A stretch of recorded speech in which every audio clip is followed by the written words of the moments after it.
किसी चीज़ के बारे में नहीं जानता और उसको सुनाया अगर वो काम करना चाहता है तो उसमें चोट खा लेता है। लेकिन सतगुरु उस नाम को जपने का, उसकी कमाई करने का तरीका बताता है कि किस प्रकार से हमें उस नाम का सिमरण करना चाहिए, किस प्रकार चिंतन करना चाहिए, जिससे हमारे खोटे कर्म और पाप कर्म तो दूर हों और नेक कर्म और हमारा हृदय शुद्ध और पवित्र हो। ये नेकी के काम हैं। इसलिए उनको करने के लिए सबसे पहली ज़रूरत है इंसान का चरित्र ऊंचा होना चाहिए। हमारा चरित्र कुछ नहीं है, इसीलिए तो रोज़ाना देखते हो कोई क्रोध के बस आत्महत्या कर लेता है या किसी दूसरे को मार लेता है, कोई लोभ और लालच के बस घर परिवार भाई का गला काट देता है, उसकी ज़मीन के लिए, उसके घर के लिए, थोड़े से काम के लिए, थोड़े से स्वार्थ के लिए, कुछ लेन देन के लिए। रोज़ाना का काम है। इन चीज़ों में नुकसान क्यों होता है? इसीलिए उन 5 चीज़ों से बचने के लिए तो कह दिया कि भाई काम से, क्रोध से, लोभ से, लालच से बचो। कैसे बचोगे? कह तो दिया बचो, लेकिन उनको बचने का तरीका यह है कि इंसान का चरित्र का निर्माण घर में होता है। जो इंसान अच्छाइयों को जानना चाहता है, बुराइयों को त्यागना चाहता है, विषय विकारों से जो बच जाता है, खोटे मंदे कर्मों को त्याग देता है, ईर्ष्या द्वेष को जो अपने पास पटकने नहीं देता, वो सर्वजन हिताय और सर्वजन सुखाय के लिए सोचता है, वो इंसान चरित्रवान है। और जो ऐसा इंसान होगा वही उन चीज़ों को जानता है, तोलता है और उनको माप तोल के ही उनका प्रयोग करता है। नहीं तो ना समझी के कारण ये सारी की सारी चीज़ें आज इंसान को बर्बाद करती हैं। कहीं नशे विषयों में पड़ जाते हो, कहीं किसी से लड़ाई झगड़े में बर्बाद हो जाते हो, कहीं आपसी तकरार में कोर्ट कचहरियों में ज़िंदगी बीत जाती है। जो कमाते हो सारे वकील ले जाते हैं, बीमारी लग जाती है तो हकीम ले जाते हैं। अगर और तुम आपसी कोई ऐसी बात करते हो तो तुम्हारी ज़िंदगी को ही ले जाते हैं। अरे क्यों नहीं? आप सुखी जीवन जीना चाहते हो तो पहले अच्छे इंसान बन के अपने घरों में माहौल को अच्छा करो, सबसे प्यार से अच्छा बर्ताव और व्यवहार करो। जब अच्छा बर्ताव करोगे, अच्छा व्यवहार रखोगे, जबान से मीठे बोलोगे, बड़े को इज्जत सम्मान दोगे, छोटों को प्यार दोगे, तुम्हें बदले में उससे भी 1000 गुना मिलेगा। ये प्रकृति का नियम है। जो आदमी एक देगा उसके बदले में प्रकृति आपको हज़ारों चीज़ें सौंप देगी उसके बदले में। नफ़रत अगर करोगे नफ़रत भी उतनी ही मिलेगी, उससे भी ज़्यादा मिलेगी। अच्छाई करोगे तो अच्छाई का नतीजा भी अच्छा ही मिलेगा। ये हो नहीं सकता कि तुम आग के बीज बो के और आम खाना चाहो, नहीं होगा ऐसा। जो बोओगे वैसा काटना पड़ेगा। अच्छे कर्म करोगे, तुम्हारा अच्छा कर्म, जो तो को कांटा बोए तू बो वा को फूल, तेरे तुझको फूल मिलेंगे वा को है त्रिशूल। जो तेरे को कोई कांटा बोता है तो उसको कांटा मत बो। तू अगर कांटा बोएगा तो तू उस बराबर का हो जाएगा। उसने भी कर्म बना लिया खोटा, तुमने भी बना लिया है। जो तुम्हारा बुरा करता है तुम बुरा ना करो उसका। तुम बुरा नहीं करोगे तो तुम्हारा कर्म रुक गया, उसका कर्म बुरा है। अगर तुम बुरा करने वाले के लिए भी अच्छा करोगे तो उसको डबल चोट मिलेगी। एक तो जो तुमने अच्छा किया है वो तो अच्छाई तुम्हारे पास उसकी मिल जाएगी, और उसने बुरा किया है उसको बुराई का बुरा मिलेगा। इसलिए अच्छे जब इंसान बन जाओगे, घरों में सुख शांति समृद्धि खुशहाली होगी, आपस में प्रेम होगा, एक दूसरे की कदर और प्यार करोगे तो वो तुम कोई भी काम करोगे उस काम में तुम्हें कभी भी, अब आजकल कहते हो ना कि घरों में तकरार है जी। हाँ नहीं, हर चीज़ में कोई काम करते हैं उसमें वादा नहीं होता, नफ़ा नहीं होता, उसमें हमें नुकसान होता है। क्यों होता है? नुकसान जब होता है जब घर में एक है बूढ़े बुजुर्ग जो भी हमारे तजुर्बेकार माँ बाप हैं, उनकी कही बात पर यकीन करते हैं, उनकी बात पर चलते हैं, उनको मानते हैं। उनका अनुभव है कि किस काम के करने में हमें सुख होगा, किसके करने में दुख होगा, किससे हानि उठानी पड़ेगी, किससे लाभ होगा। उनकी बात अगर मान लिए तो सबसे बड़े देवता हमारे वही हैं। वो जो हमें अपने हृदय से खुश होकर आशीर्वाद देंगे, कभी नहीं आ सकती किसी चीज़ में। लेकिन उनको तो खुश रखते ही नहीं, वो तो बेचारे देखते रह जाते, क्या का क्या करते हो। अगर वो पूछ भी लें बेटा क्या करता, बोले कहेंगे अपनी तो बोली भी ऐसी है, बोले तन्ने के पड़ी पड़ा रहे, उनको जवाब ये मिलता है। ये पूजा है उनकी, ये उनकी पूजा का तरीका है उनका बोलने का। उनको दुख दे देते हैं, वो बेचारे कह भी नहीं सकते, बोल भी नहीं सकते, तो अपनी ओपिनियन तो क्या देंगे, वो तो हृदय में अपने आप को कोसते हैं, क्या संतान पैदा की मैंने। उनकी बद्दुआएं नहीं दे सकते वो, लेकिन फिर भी निकल जाती है दिल से कि देखो मैंने क्या पैदा किया, क्या खा के पैदा किया था, क्यों ऐसी संतान हुई मेरी, मेरा दोस्त नहीं था कोई भी, क्यों हुआ ऐसा। लेकिन अगर महापुरुषों की संगति करोगे, क्योंकि संग इंसान को सुधार देता है, धीरे धीरे करके उसकी जंग उतर जाती है, बुराइयों वाली चमक निकल आती है उसमें। कोई जंगी हुई चीज़ है, उसको घिसते हो धोते हो, उसकी चमक वापस आ जाती है। इसी प्रकार से हमारे ऊपर भी बुराइयों की जंग चढ़ी हुई है। मल वक्षेप और आवरण के पर्दे पड़ गए हैं।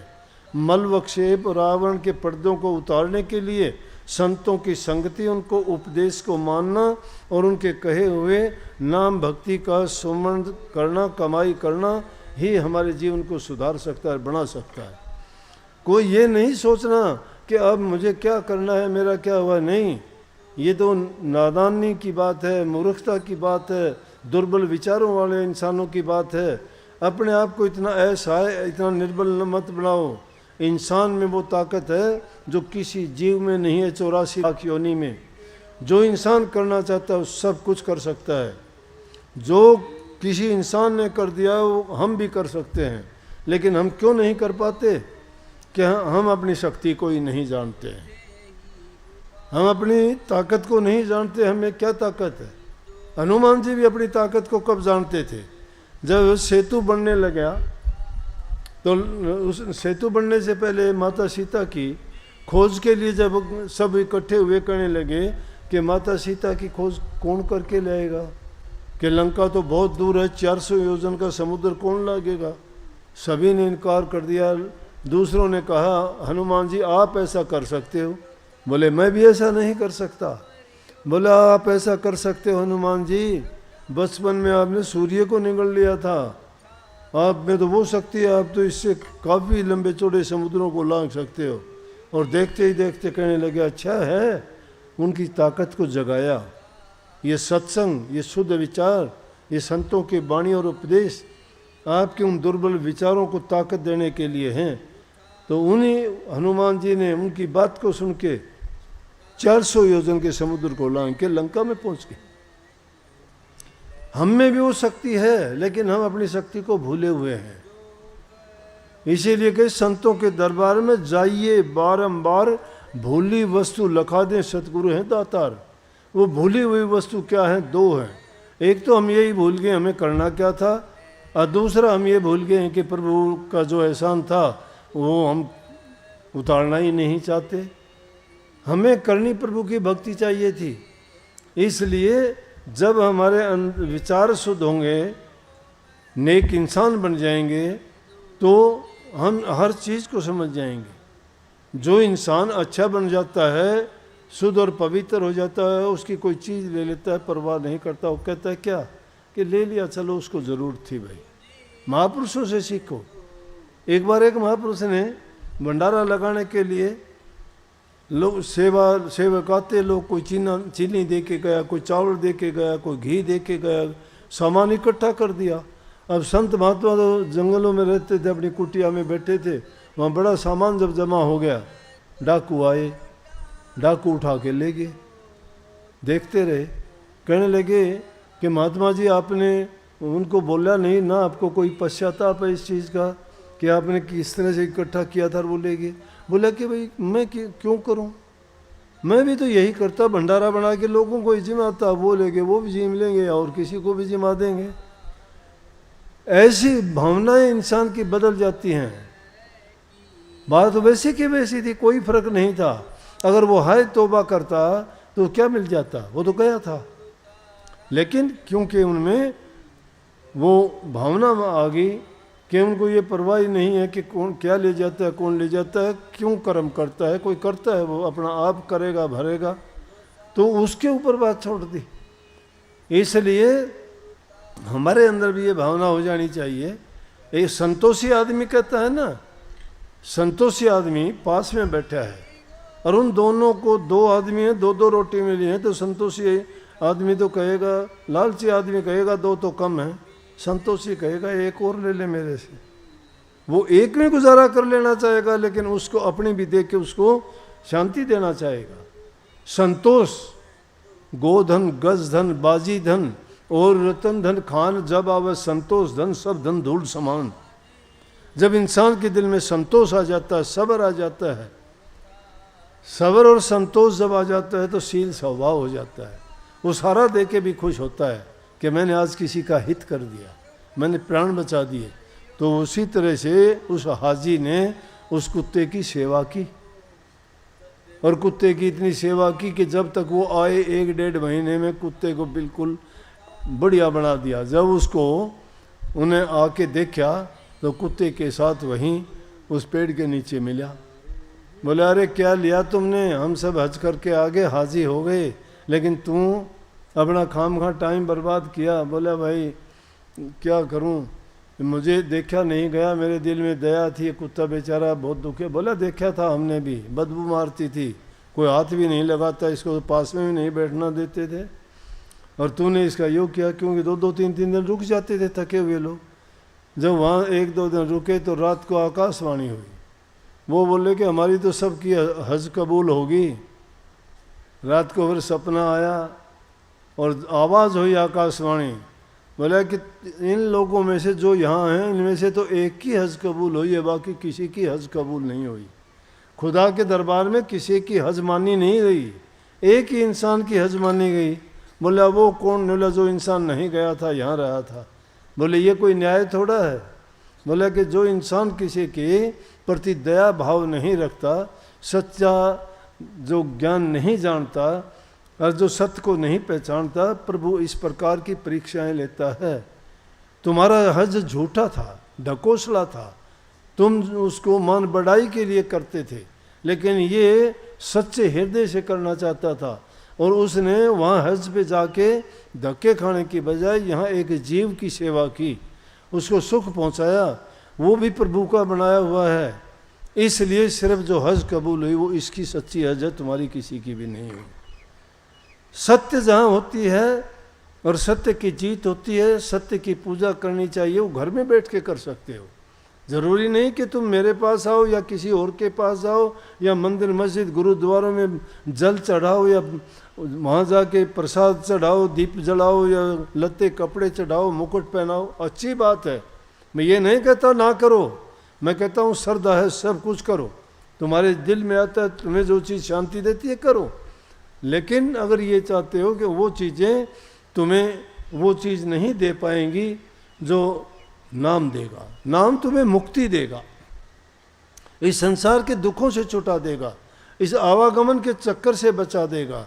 ये बार बार जो इस काल की जेल में आके हम यहाँ तरह तरह के खोटे मंदे कर्म करते हैं, उन कर्मों से छुटा देगा। उन कर्मों से बचाने के लिए तो नाम भक्ति है, और नाम भक्ति तो गुरु भक्ति से प्राप्त होगी।